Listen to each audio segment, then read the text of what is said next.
Plus de la moitié du sentier est grugé.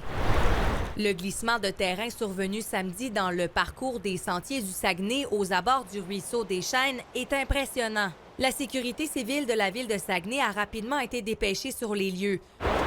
Le sentier demeure ouvert, mais un appel à la prudence est lancé. Il n'est pas fermé entièrement puisque c'est encore possible d'y circuler. Ceci dit, c'est vraiment important pour les piétons, adeptes de vélo de montagne. Soyez très prudents à proximité de cet endroit-là. Un ingénieur de la firme Englobe s'est rendu sur place pour faire une inspection visuelle après un appel d'urgence en lien avec les mouvements de terrain qui a été logé par la ville de Saguenay. Il y a une équipe d'ingénieurs qui va se rendre sur le site pour commencer tout de suite l'investigation de qu'est-ce qui a pu se passer, mais surtout de ce qui doit être fait pour la correction. Ceci dit, il y a beaucoup de choses qu'on ne sait pas encore par rapport aux causes, par rapport au temps que ça pourrait prendre. Ça fait partie des choses qu'on ne sait pas encore, si oui ou non le sol est argileux à cet endroit-là. C'est toutes des choses qui doivent être évaluées par les ingénieurs qui vont commencer leur travail aujourd'hui. Un détour pourrait être mis en place.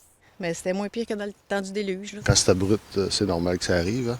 On passe assez loin, puis en général, c'est pas un problème. Via une réponse écrite, Rio Tinto nous répond avoir été informé du glissement de terrain situé dans les sentiers du Saguenay sur les terrains appartenant à Rio Tinto qui sont sujets à l'entente avec Ville Saguenay. On nous indique également qu'on continuera de collaborer avec la Ville pour les prochaines étapes, incluant les analyses et les travaux pour assurer la sécurité du public, notre priorité. Avec la pluie prévue de mardi à jeudi dans la région, les adeptes de plein air sont invités à redoubler de prudence. Ève Beauregard, TVA Nouvelles, Saguenay.